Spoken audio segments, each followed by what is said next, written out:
G'day guys, welcome to this episode of Aussie English. I am Pete, your host, and today I want to teach you 18 words that will confuse Americans if you're an Aussie in America, or will confuse Australians if you're an American in Australia. Let's go.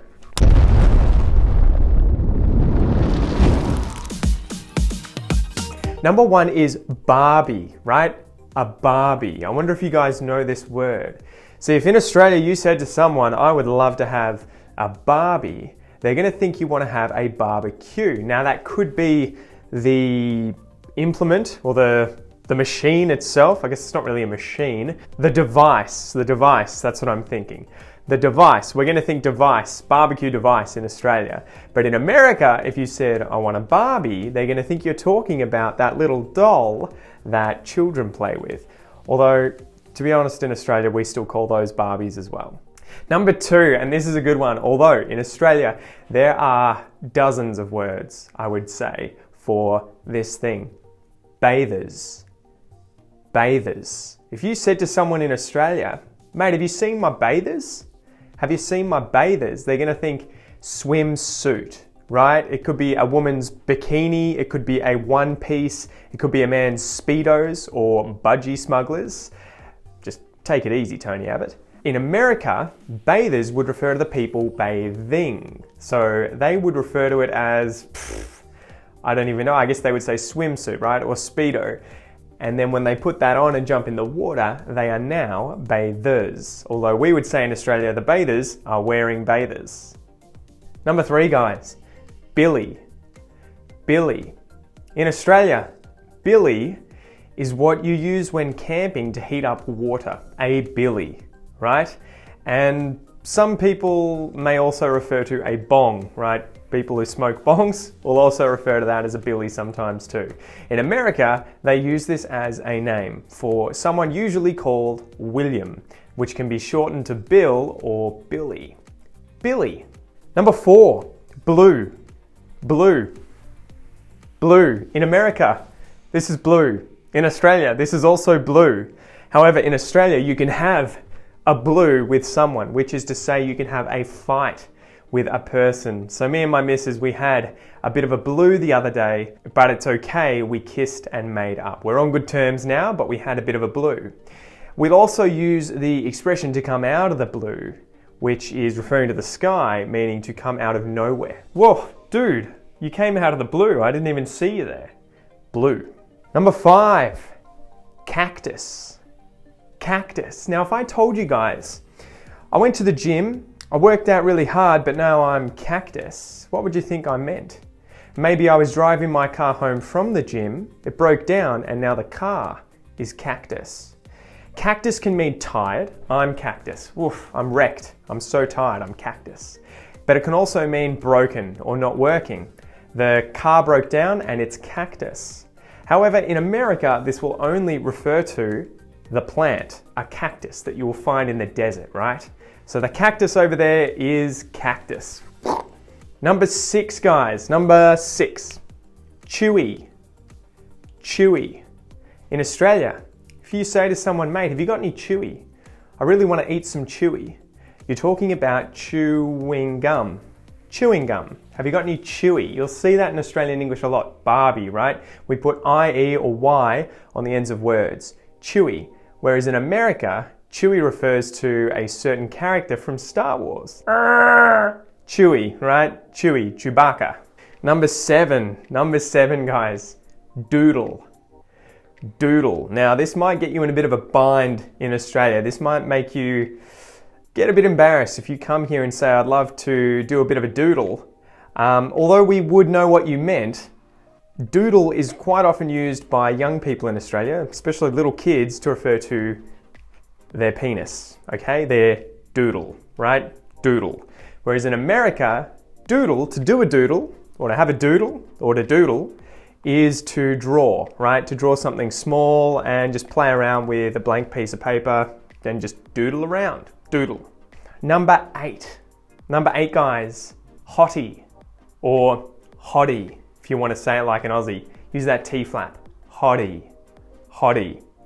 We often use this for hot water bottle, right? Hot water bottle. So if I'm cold, it's winter, and I want to hit the sack, but I want to take my hot water bottle, I want my hottie. Have you seen my hottie anywhere? Have you seen my hottie? Americans will use this to refer to someone who is incredibly attractive. That guy over there, he's a bit of a hottie. And that girl, she's a hottie as well. Australians, we use that as well, although that is an American influence in Australia. Number nine, guys. Knock, right? In America, to knock is to do this, to knock. You knock on the door. We use that the same way in Australia.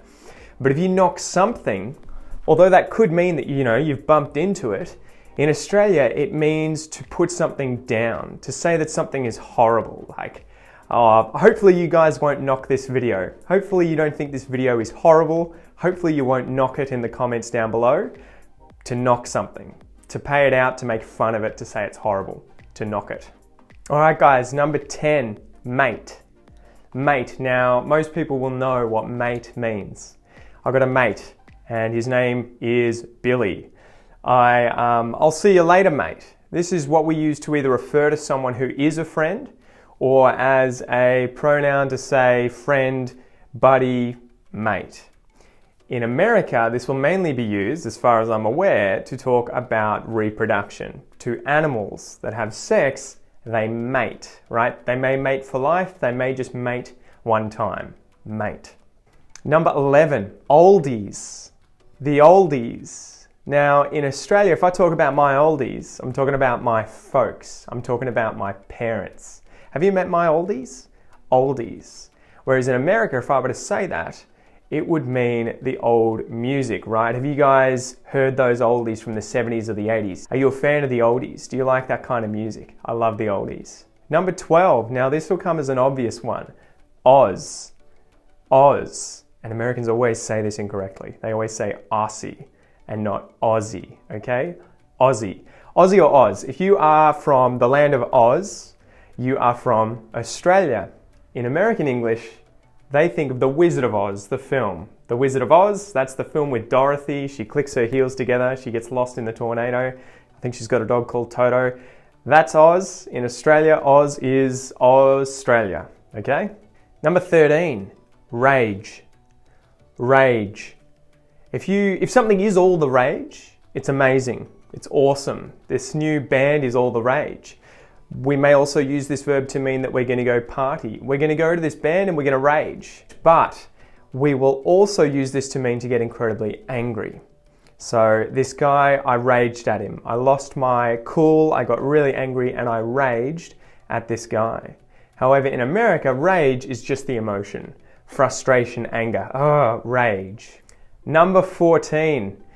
Now this one's a bit of a rude one. In America, if you were to say root, they're talking about the part of a tree that is underground, right? Or at least usually mostly underground. Sometimes you can see them. A root, right? In Australia, if you said, I want a root, you're talking about sex. I would like to have sex. I want a root. Or you could use this as a verb, I'm going to root someone, okay? So don't confuse those. It does still mean the part of the plant, but it also means to have sex as slang in Australia. Number 15, scratchy. Scratchy. Now we use this as a noun in Australia to mean a ticket that you can buy, that's usually for gambling, right? Like the lottery. And you scratch the ticket to see if you've won, right? You get a few things in a row. Oh, I won $10. A scratchy. A scratchy. Whereas in American English, this is just, I'm feeling scratchy, right? I've got an itch and I'm a bit scratchy. Maybe I've got a sore throat and my throat is a bit scratchy. Number 16 is stuffed. Stuffed. Man, we have a lot of different ways of using this in Australia, right? So if you get a chicken for Christmas or a turkey for Christmas and you put stuffing inside that chicken or turkey, you have stuffed it. Americans would use it the same way. However, we will use I am stuffed to mean I am tired. We can also use this to be in a lot of trouble, right? Oh man, you are stuffed. You are stuffed. And we can also use it as a polite form of the word fuck. We can say get stuffed, right? Get stuffed. But in America, they'll say I am stuffed to mean they are full. They have eaten a lot of food. Oh, I'm stuffed. Stuffed. Number 17, tea. In Australia, now tea can be the drink, right? Tea. The Brits drink tea. The Americans, I'm sure they drink tea. In Australia, we often drink tea, but in Australia, we may drink tea at tea. We use tea to talk about dinner. Do you guys want to come over for tea? I'm having some tea tonight. Did you want to come over and have some tea? And then after dinner, we can have some tea. Tea. In America, this would just refer to the drink. Tea. All right, number 18, and this is a perler. This is a keeper. This is a funny one. This is a stereotypical one. Thongs. Okay? Thongs in Australia are flip-flops. You put them on your feet, you go to the beach, maybe you go to a barbie, but thongs are the things that go on your feet. And they probably are called that because they look like what Americans call thongs, which we call G-strings, which is the kind of underwear that women wear that, you know, the underwear. Thongs, okay? So there's a point of difference here in Australia. All right, guys, thanks for joining me. I hope you enjoyed that episode. I know you're not going to use that on any kind of English exam or anything, but if I'm entertaining enough for you to watch me and listen to English, practice your English, good on you, and I am happy to help. If you would like to learn more advanced English, make sure you go to theaussieenglishpodcast.com, where you can listen to my Australian English podcast. It's for anyone learning Australian English, but also advanced English as well, guys. And if you would like to get access to my 50+ English courses, make sure that you go to theaussieenglishclassroom.com and start your trial today. I'll see you in class. Have a ripper of a day. Catch ya!